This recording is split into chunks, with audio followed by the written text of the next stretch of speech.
called Hey Boy. The hypothesis that I want to set forward to you is the reason for the failures is primarily the fact that they have not been embedded in systems thinking. They have been anti-systemic applications. Now let me try to explain what that means. First, what's a system?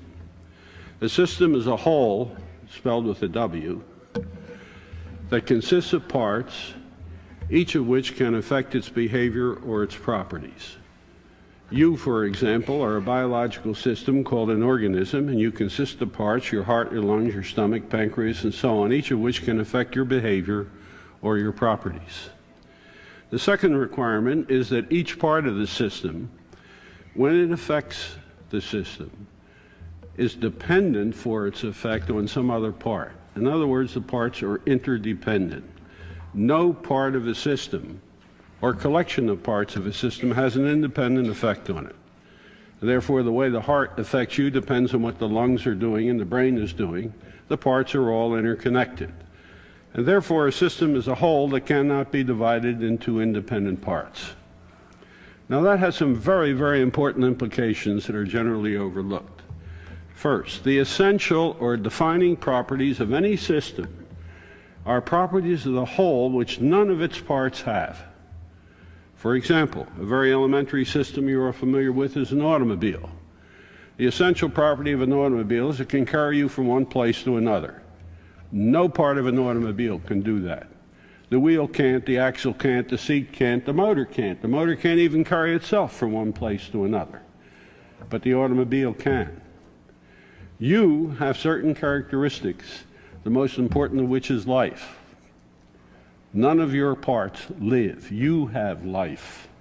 You can write. Your hand can't write. That's easy to demonstrate. Cut it off and put it on the table and watch what it does. Nothing.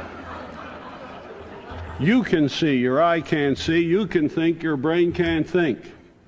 And therefore, when a system is taken apart, it loses its essential properties. If I bring an automobile into this room and disassemble it, although every single part's in this room, I don't have an automobile.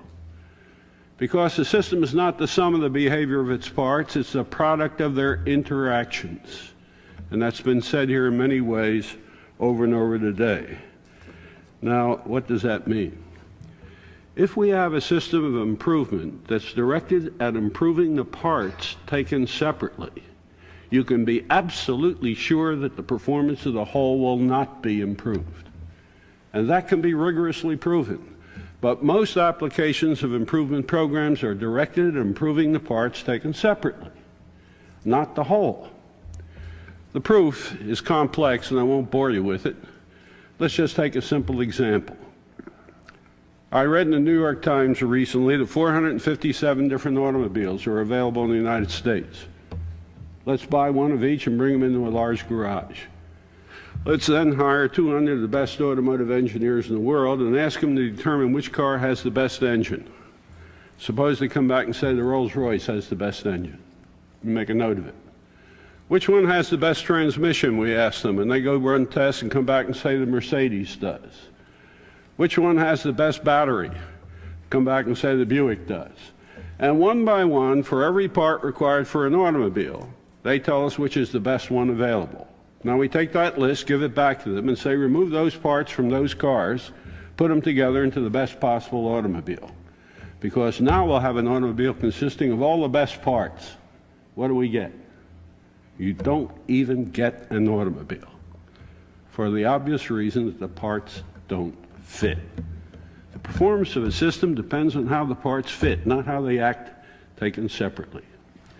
You see, the architect, who's the profession that I think understands systems best, really has the fundamental idea. When a client comes in to see an architect and they say, I want to build a house for my family with 3 bedrooms, a living room, dining room, and kitchen, a family room with 2-car garage. I want it on 1 floor. I'd like it to be built out of redwood, and I don't want it to cost more than $10,000. What does the architect do? He has a set of properties that the client wants. Does he sit down and start to design the kitchen, and then the living room, and then the bedrooms, and then the garage? Is that what he does? Of course not. What he does is produce an overall design of the house. Now he produces designs of the rooms to fit into the design of the house. But he discovers in the process that he can modify the house in such a way as to improve the quality of the rooms. But he will never modify the house to improve the quality of the room unless the quality of the house is simultaneously improved. And that's fundamentally the principle that ought to be used in continuous improvement. Until managers take into account the systemic nature of their organizations, most of their efforts to improve their performance are doomed to failure. Thank you.